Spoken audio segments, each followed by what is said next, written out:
What's up guys, this is Massey. Welcome to another video. In this video I want to show you how to find out derivative of y equals to 1 over x minus 2. So here we need to use quotient rule. U over v, derivative will be u prime v minus uv prime divided by v squared.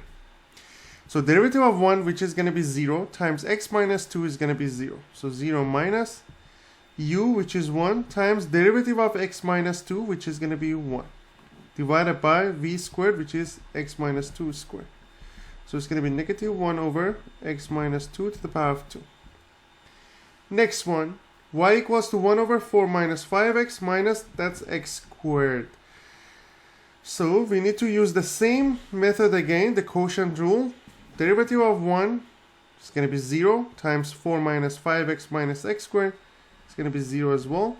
Plus, minus actually, 1 times derivative of denominator. Derivative of 4 is 0. Derivative of negative 5x is going to be negative 5. Negative x squared is going to be negative 2x.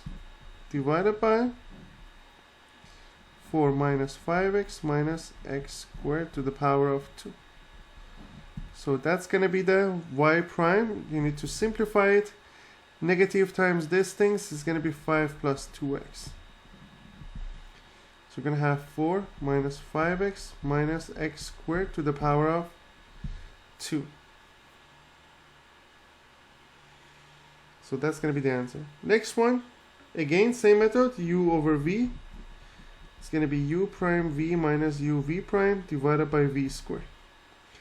Derivative of 1, 0 times this part is going to be 0 minus 1 times derivative of 3x plus 1 to the power of 2, which is going to be 2 times 3x plus 1 times 3 divided by 3x plus 1 to the power of 2 to the power of 2, which is going to be 4.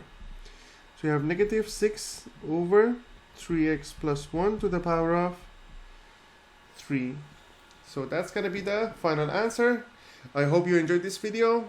Please don't forget to subscribe to this channel. You can have access to many other videos regarding calculus, chemistry, and physics. If you have any question, please leave me a comment.